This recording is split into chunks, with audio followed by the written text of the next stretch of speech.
Okay, Assalamu alaikum and a warm welcome to everyone joining us today. I'm Fawad and I'm a student of second year at Khyber Medical College, Peshawar. I'm currently serving as the General Secretary of OSIG and the General Assistant at the SCOPH National Team. And it's truly an honor to be moderating this session on the role of cancer registries. This whole activity is a collaborative initiative by the OSIG of KMC, the Oncology Student Interest Group, the SCOPH National Team of IFMSA-Pakistan, BMSS Bangladesh, and the Khyber Global Health Initiative. I'm joined by Rafe, my co-moderator for today. He's also the General Secretary of OSIG and the External Affairs Assistant at SCOPH National Team. Before we dive in, I'd like to take a moment to introduce our distinguished speakers for today.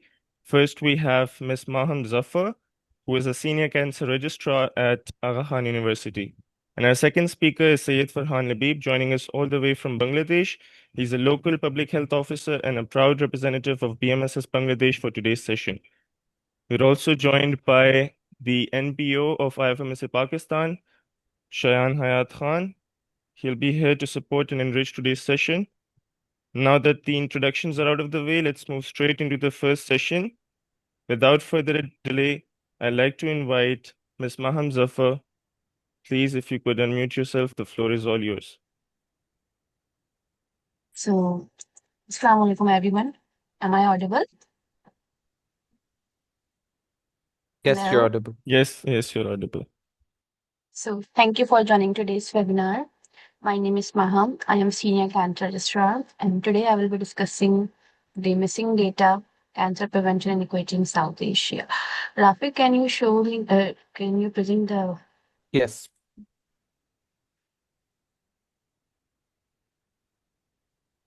Is my screen visible? Yeah. Okay. So, we will discuss the missing data, cancer, initial first slide. Can we go back?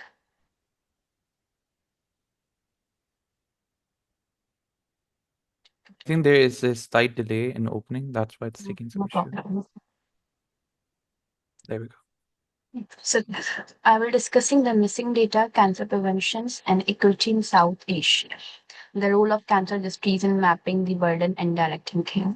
Cancer registries are often overlooked, but they are one of the most important tools in improving cancer prevention, patient care, research, and health policies. Today, I will explain why collecting accurate cancer data matters and how each healthcare professional contribute to this process. Next slide. So before focusing on South Asia, look at the global picture. In 2024, around 20.6 million people were diagnosed with cancer and 9.8 million people died from this disease. This means approximately 1 in every 5 people will develop cancer during their lifetime. These numbers remind us that cancer is a major global health challenge, requiring strong prevention, early detection, and effective treatment. Now let's see how South Asia contributes.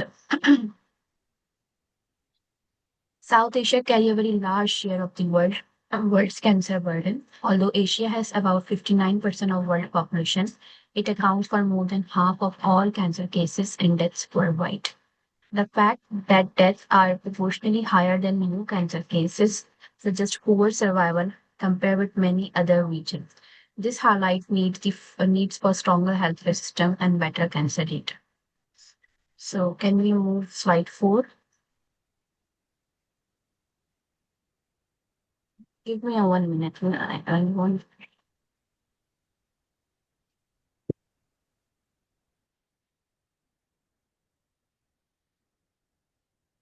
So, why the cancer burden rising? Several factors contribute to rising cancer burden in South Asia. First, many cancers are diagnosed late because of underdiagnosis and underreporting. Second, access to specialized oncology care remain limited. Third is healthcare infrastructure and funding vary greatly between these regions. Together, these factors leads to delayed diagnosis and poor outcome. Next slide. Now that we have understood why the cancer burden is increasing in South Asia, the next question is how can we address this problem? The answer begins with accurate clinical data. Clinical data is much more than a number in a database. It tells us which cancers are most common, who is affected, at what stage patients are diagnosed, what treatments they receive, and how they will survive. The information is essential for evidence-based decision making.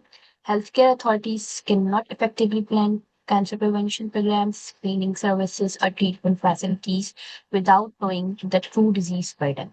For example, if registry data shows the breast cancer is increasing in younger women, or that cervical cancer is common in a particular region, policymaker can introduce targeted awareness campaigns, screening programs, and allocate resources where they are needed the most.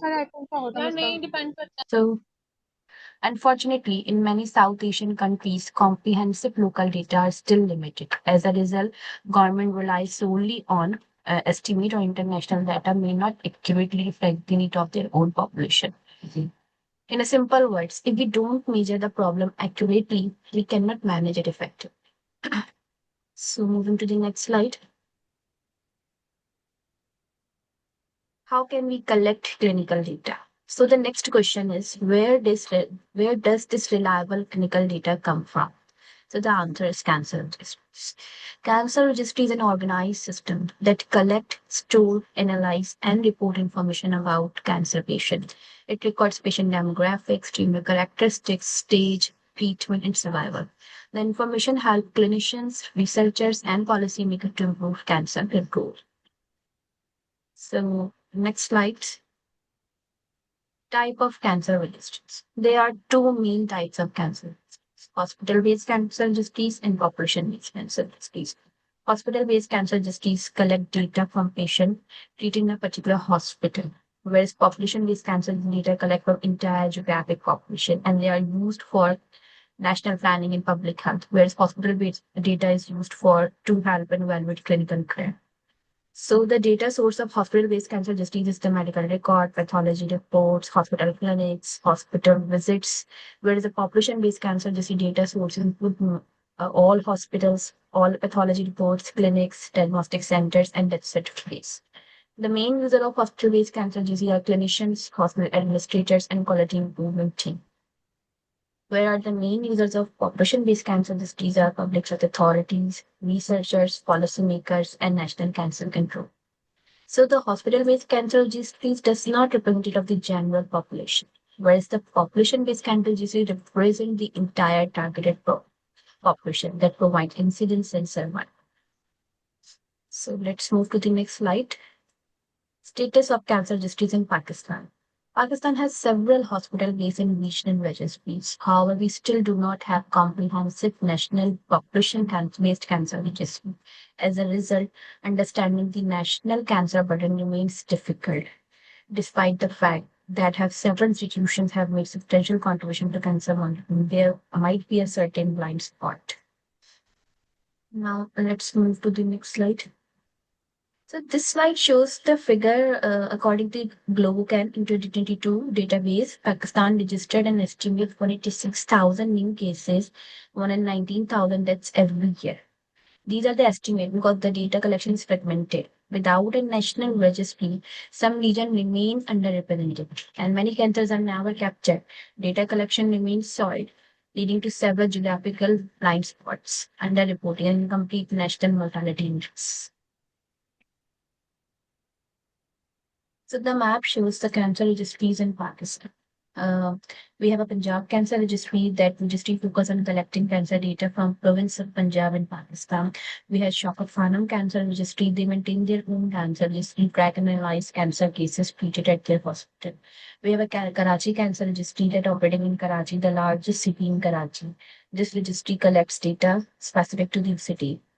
KCR, Karachi Cancer Registry, has been established in 2017, and we send the data every month to the KCR. And then the Al Khan Cancer History Hospital, AQH, is a renowned healthcare institution in Pakistan, and they have their own cancer registry to monitor cancer cases and conduct researches. AKU Cancer Registry has been established since 2009, and we captured all the cases that are present, diagnosed, and treated at our hospital. So next slide. So this slide shows the workflow of cancer registry. We have three main core processes: case finding, abstraction, and follow-up.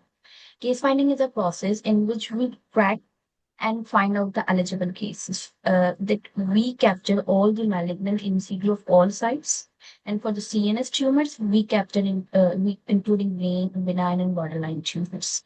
So once we know the case is eligible, we extract the basic information that and enter the suspense case, which includes the patient name, patient demographics, patient medical record number, patient site, patient pathology text, specimen number, and the physician number. And the case is entered in our software, the suspense case.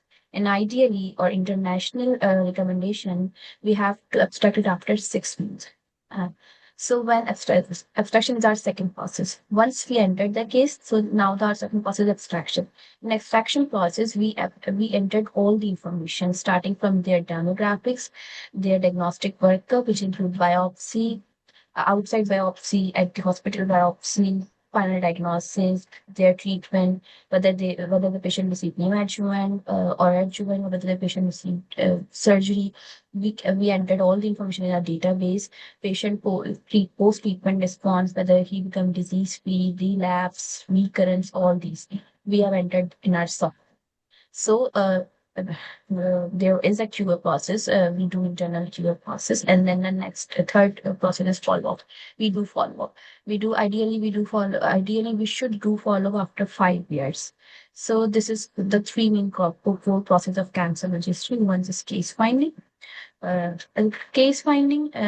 Our sources include inpatient, all those patients that get admitted, all those patients that come for cancer clinics, all those patients that solely come for XRT, and all the histopathology reports that confirm the diagnosis. So all these sources, four sources, we captured the cases to ensure that no data or no cancer patient is missing. So the next slide. So this is a summary of all that we have discussed, that how cancer registries work, all the sources of data, and how we capture the data. And who is the user? Once we capture the data stored in our database, we can send the data to researchers, public health policies and cancer control program, healthcare planning and resource allocations, monitoring and evaluations and reporting of all these. So the data are using for these purposes. Next slide. So this slide is very important from cancer industry point of view, is the documentation quality, poor versus good documentation. It shows two scenarios, poor documentation and good documentation. In both scenarios, patient has a breast cancer. But if there is documentation, is the female, known case of female breast cancer, or the patient with the history of breast cancer. When this kind of history, when this kind of documentation is on the record, we are not able to quote all things. But we can able to quote, we can able the gender is female and the patient is breast cancer. So it's very important for you guys, for the future, you are the future, that record all the information available. The patient came, for example, in a good documentation, we can see the 45-year-old female with the left breast lump for 3 months. 4 biopsies, IDC, grade 2, ER positive, HER2 negative, clinical stage T2, N1, MZ, M0 followed by MRM, and then AC Taxol cycle, then the radios have. So we are able to calculate the stage depending on the available information. Like if we have a proper ultrasound, if we have a proper mammogram information, or we have a ERPR status, we will have able to calculate the stage by using the international journals, AJCC 9th edition. So the information is very much important. So in the good documentation scenario, cancer registrar are able to code the primary site, the histology, the grade, all things. But whereas in the poor documentation, all these are things are missed. So next slide. So every healthcare professional contribute to cancer data. It begins with complete documentation. Good documentation leads to accurate coding. Accurate coding creates a reliable cancer registry. Reliable cancer registry support research, prevention, and ultimately better patient care.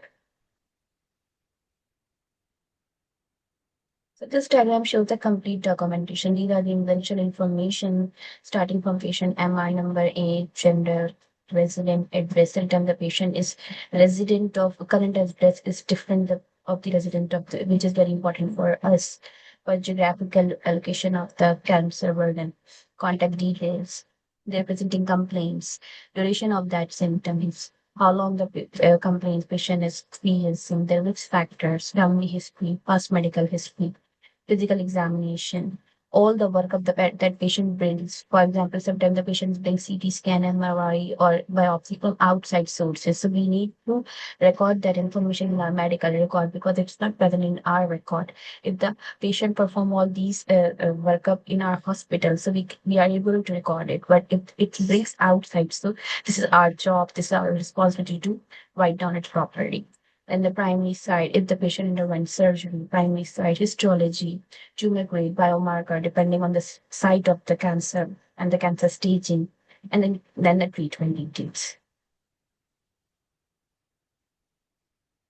So far we have discussed why collecting cancer data is important. But it is equally important to understand why data should be population specific. Next slide. Population specific data means collecting information that reflect the characteristics of our own communities rather than relying on global estimates. Different population have different cancer patterns because of difference in genes, lifestyle, environmental exposures, infection, and healthcare access. Therefore, prevention strategies that work in one country may not necessarily be effective in another country.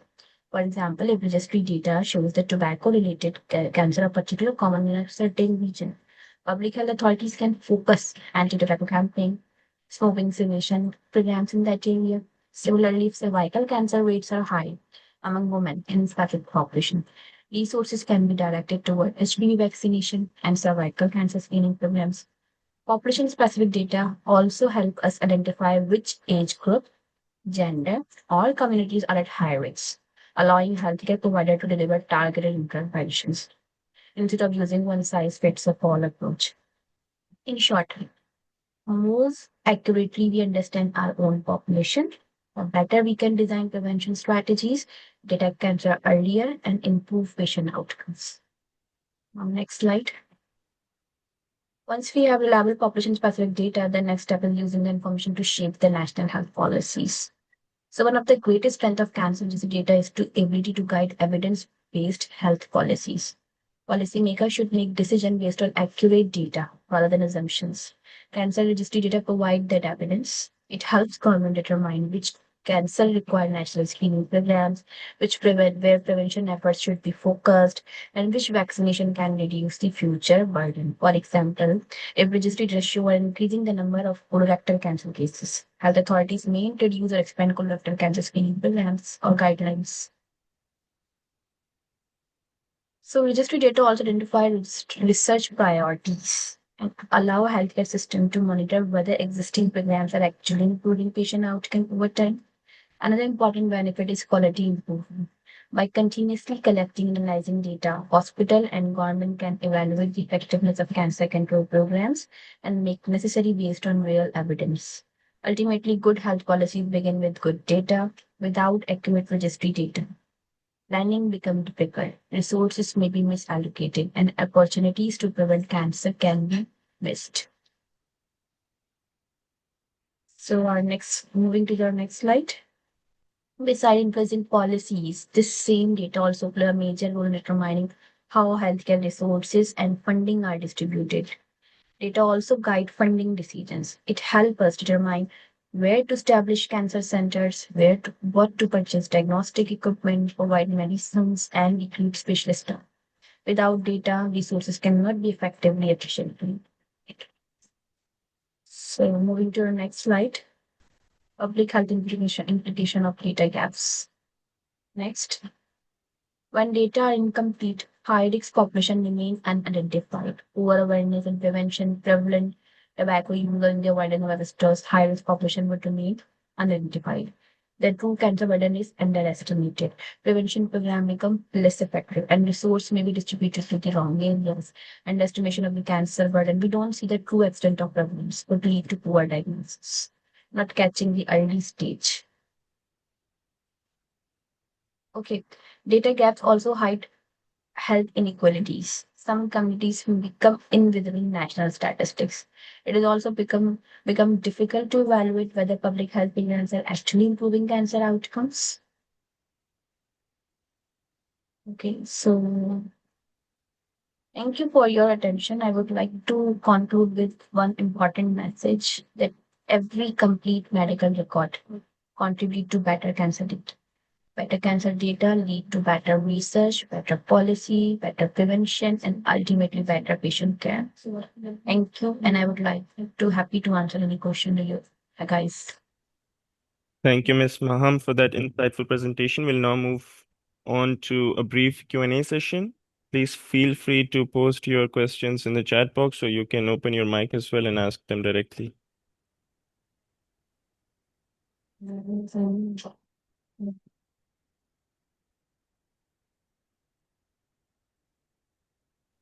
Ma'am, I have a question. In our college hospital at Khyber Teaching Hospital, the Oncology Student Interest Group with the Surgery Interest Group, they try to work on a student-led breast cancer registry. So do you think students can, work on such initiatives where if the hospital doesn't have a hospital-based registry, is it like feasible for students to take the action and work on a Yes, registry? you can develop a breast cancer registry. It depends. It depends what is your scope. If your scope includes the all those patients that are coming to your hospital for diagnosis or for getting the treatment. Like for us, we captured only those patients that diagnosed and treated at tKGHI. But if the patient is only come for consult only for consultation, we do not we captured that patient because to show the coincidence, but we do not go to for abstraction. So yes, you guys can definitely develop a breast cancer registry, or in this regard, if it is very good if you can make a form, like in this form you mention all this thing, and when the resident or when the person who's taking the history is just taking the information when taking history to the patient, so it's very uh, easy for you to enter put the information into the software or wherever you want Mm. to store that information. Yes, that's what we did. They made a form, but they sometimes they used to have issues where the terminology used in the forms was too difficult for the students to understand. It's So I think it also would, difficult for us to understand but by time you guys have expertise to understand what is written in that paper. all right, thank you so much. Mhm.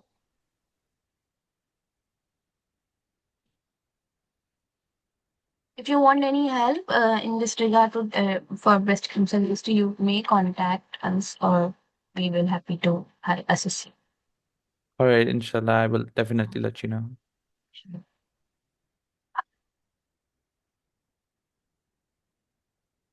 Does anyone else have any question?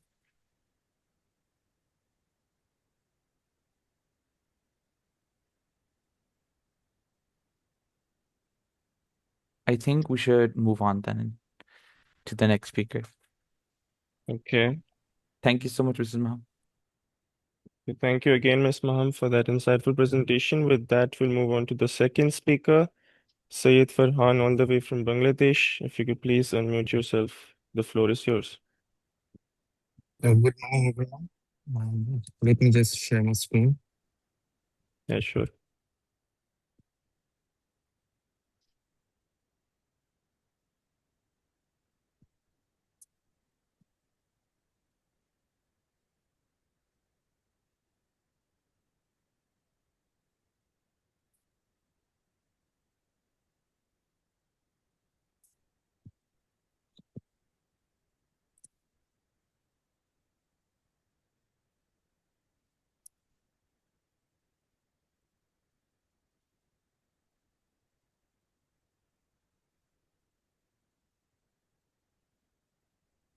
Is it visible?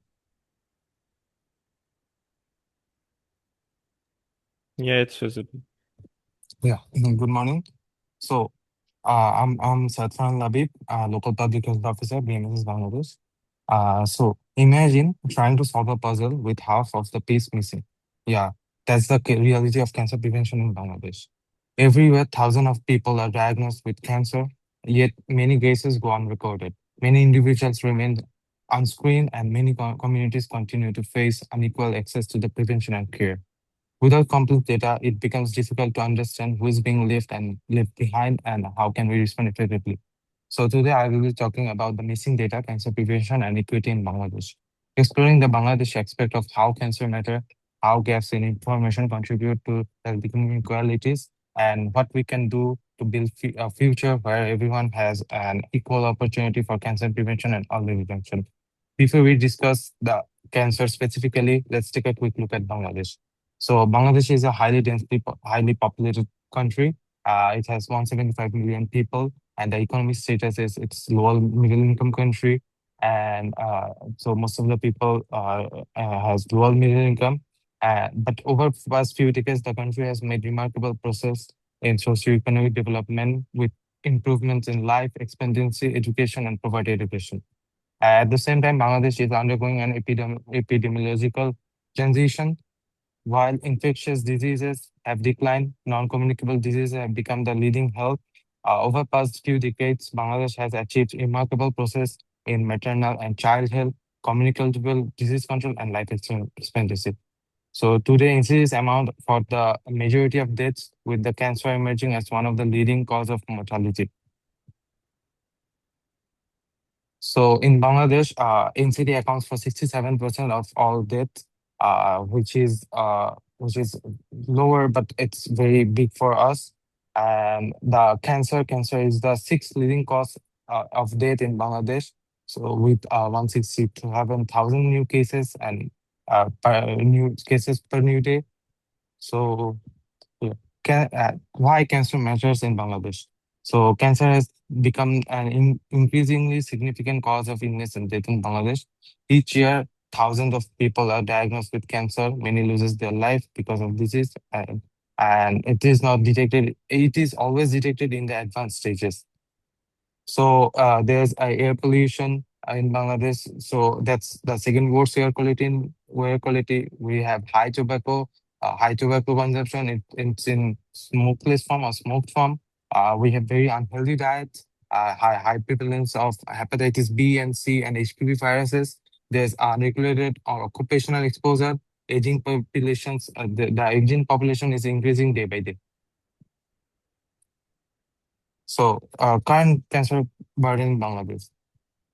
Oh, we can see there's a lot of people affected from cancer in Bangladesh, and most of the men are affected by lung cancer, and most of the female are affected by breast cancer, and uh, and the number of new cases increasing day by day, and in from the report of 2024, 187,000 number of new cases arriving, 138,000 number of deaths arriving, and number of prevalent cases are increasing day by day, and it's becoming 358,000 uh, people per day, and it's growing because this is from 2024 data. It's now more larger in this day. So main has sorry.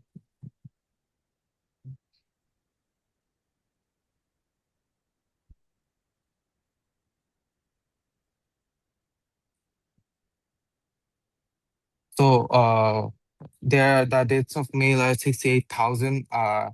From 2022 data, we can see that it's male died from the cancer. It's 68,000 male, and female died 48,000. And we can see the cancer is the sixth leading cause of death in Bangladesh.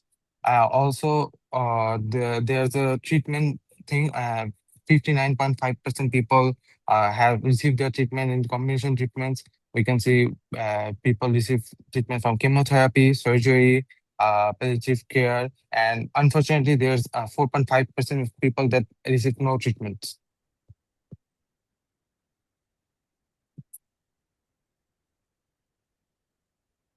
So, so we need to understand why early detection matters, because Bangladesh, the cancer case is rising day by day. So the early detection matters because it provides the be- better survival. So if we detect early, we can save lives. It lower the treatment causes. So that it that in the advanced stages, the treatment costs are so high, so it can be lowered. And the most important part is improve quality of life, because we can we can prevent it more by improving the quality of life. But the challenges is low awareness. People do not know about the early symptoms of the cancer. They do not know when to screen. And in Bangladesh, there's a big problem. That's the social stigma and the financial barriers.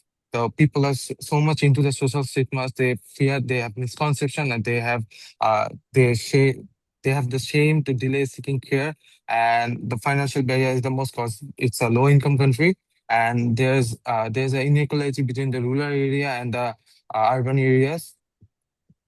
So moving on to the cancer prevention in Bangladesh, the primary prevention in cancer, it should be the tobacco control because it's the highest tobacco consuming country. Mostly, and people do not mostly consume tobacco by smoke form. They also consume tobacco by smokeless form. And we have a HPV vaccination, which is pending, and hepatitis B vaccination, which is included in the expanded program in immunization, and we can promote a healthy lifestyle.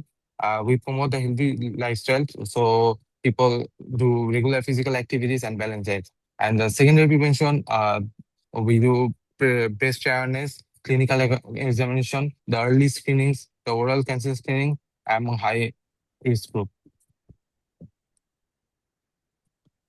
So, where does Bangladesh current stand regarding the cancer registries? That's the most important part of our presentation. Uh, at present, Bangladesh has several hospital-based cancer registries in selected institutions such as the National Institute of Cancer Research Hospital and the some medical college. These registries collect valuable information about patients who receive care at their hospital. However, there is a major limitations. Bangladesh still does not have a comprehensive nationwide population-based cancer registry that covers the entire population. Yeah. Why does it matter?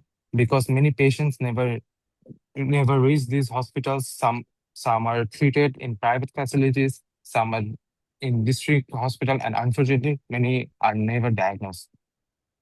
As a result, our current data cannot accurately reflect the true burden of cancer across the country. In simple terms, we know something about cancer, but we don't know the complete picture. And this lack of complete data creates several important challenges. So when cancer data are incomplete, the challenges extend far beyond the statistics. They directly affect the patient care and the health policy. On the data side, we face the underreporting, meaning many cancer cases are never reported. Reporting is also fragmented, with different hospitals collecting data independently using different systems. So there's a lack of sharing data things. So we do not get the real big pictures here. And on the health system side, there are additional barriers. Pathology service remain limited in many areas, reducing diagnostic capacity. So many hospitals in Bangladesh has not the capability to diagnose the cancer, the pathology services. That's a big problem. Only the few big hospitals has this. And people in living rural communities often have poor access to the cancer diagnosis and treatment. Uh, the local clinics uh, doesn't have the pathological services. We also faces the shortage of trained personnel and limited funding for cancer research and surveillance. Together, these challenges prevent us from understanding where cancer is increasing, who is most affected, and where healthcare resources are needed most. So the question becomes, why should we invest in population-based cancer registry? The population-based cancer registry is much more than the database. It is a foundation for the evidence-based public health. So it helps answer the critical questions: who develops cancer, where cancer occurs, which cancers are increasing, and the survival rates, the geographical disparity, and how these trends changing over the years. Without answering these questions, government cannot plan effective prevention programs, and screening initiatives. Treatment services are allocated resource efficiency, as saying on the slide summarized that without data, we cannot plan effectively. Good data leads to better decision, better policies, and ultimately better outcomes for the patients. But to appreciate why this is so important, we first need to understand that the difference between two types of cancer registry: hospital-based registry and population-based registry.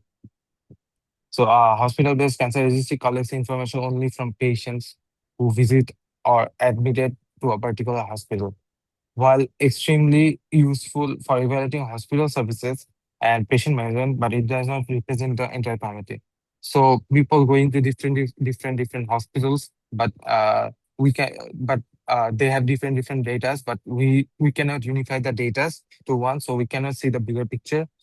So we cannot know the how many people are affected by the cancer, how many people are receiving the treatments, how many people died from the cancer, and it creates the problem for us for who are advocating or who are creating the program of uh, awareness for the government. So we cannot actually expand the programs on awareness and what to reach out to them and what to tell them.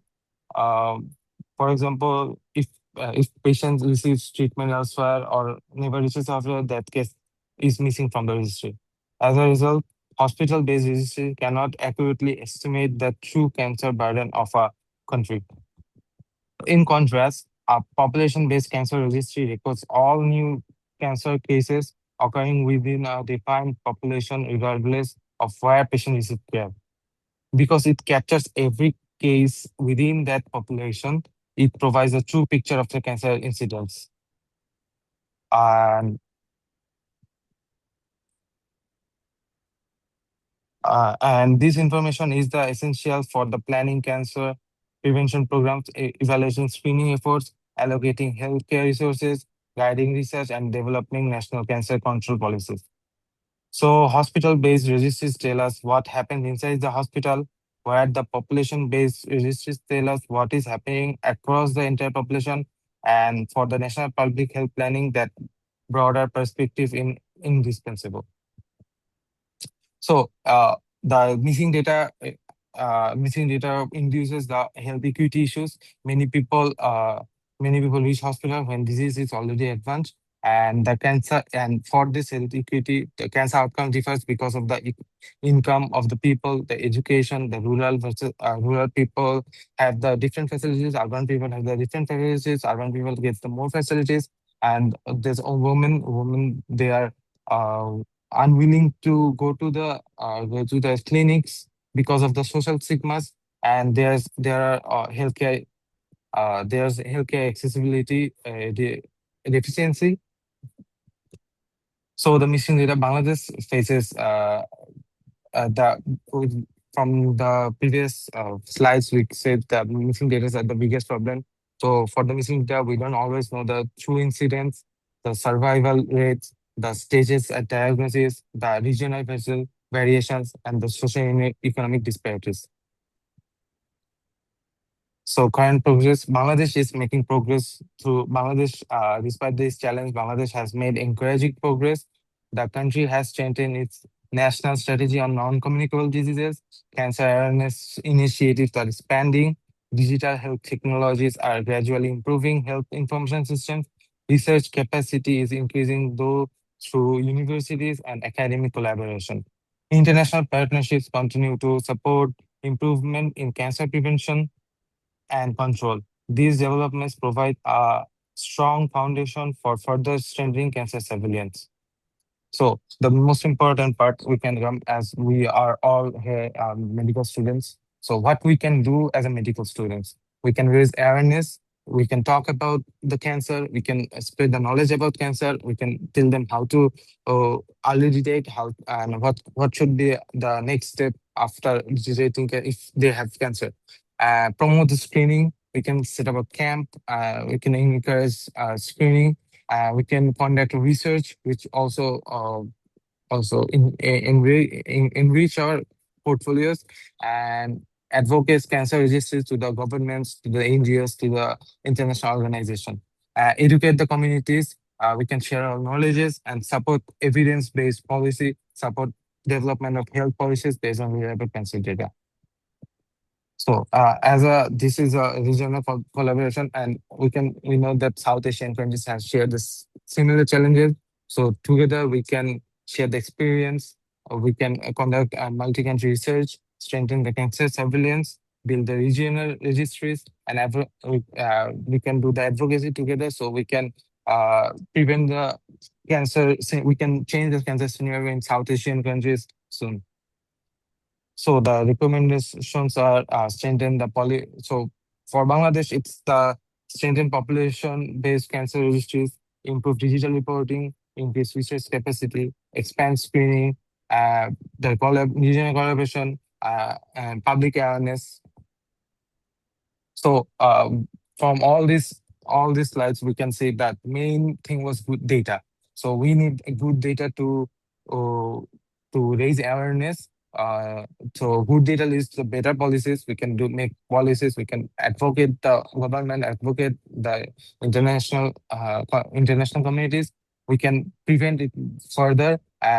We can do the better screening. So we know where to screen, which area to screen, which area has the most cancer prevalence, and we can do better treatment, and it will have a greater health equity. So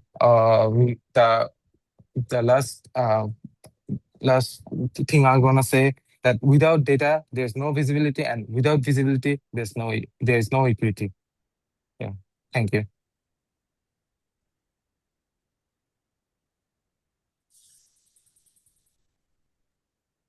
Thank you so much, Farhan. That was such a good presentation. We'd like to open the floor for questions. If you have any questions, please drop them in the chat box so you can unmute yourself and ask directly as well.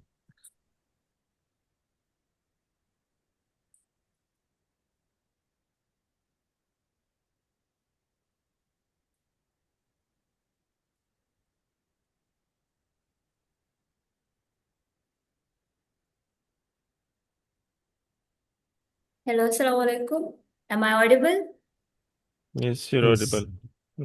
Assalamu alaikum, Farhan. My name is Hadika. I'm from OSIG. First of all, I'm really grateful to you and your team for agreeing to this collaboration and then doing such a great presentation. Also, Juma Mubarak. You guys are like our long lost family. We've been talking about this in our group. You look just like Rafe.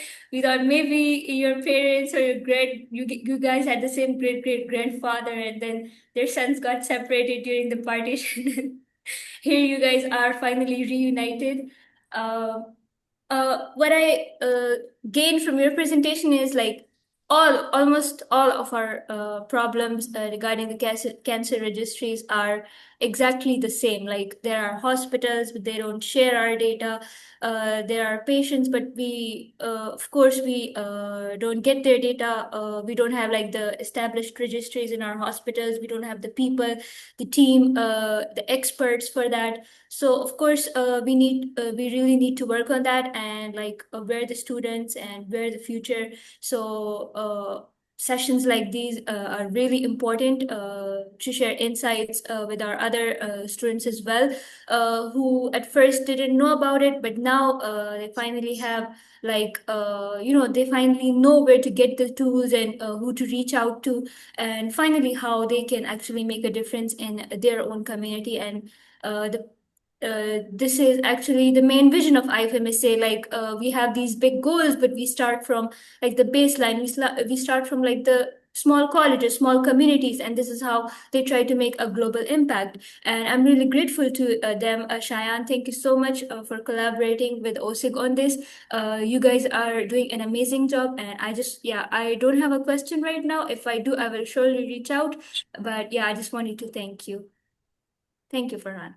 Okay, I'm done. You're welcome.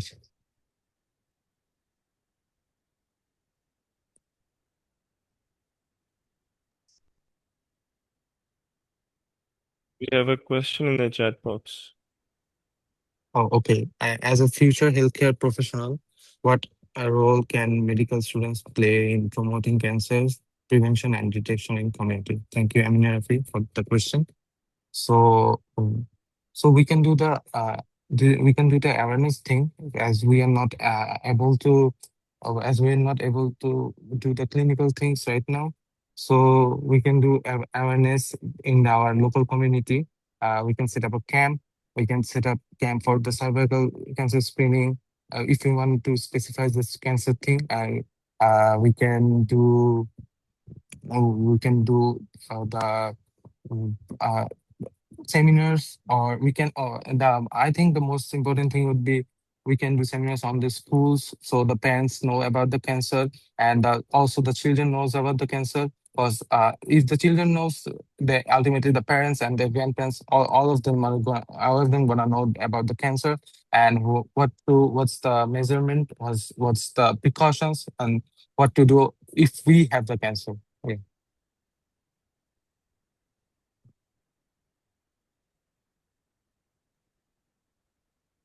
Thank you, Farhan, again for that presentation and for answering that question as well.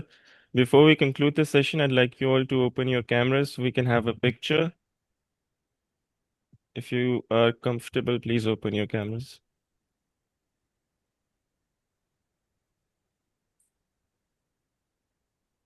And Rafi will take a screenshot.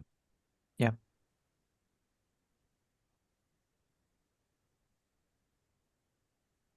I'll just wait for 1 minute, so anyone who does want to, they can. Okay.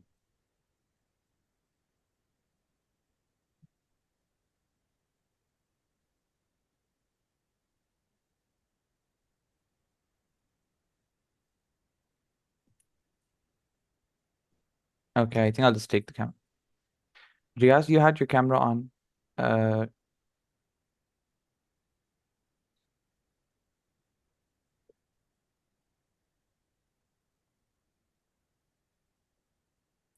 Okay, I think I'll just take the photo.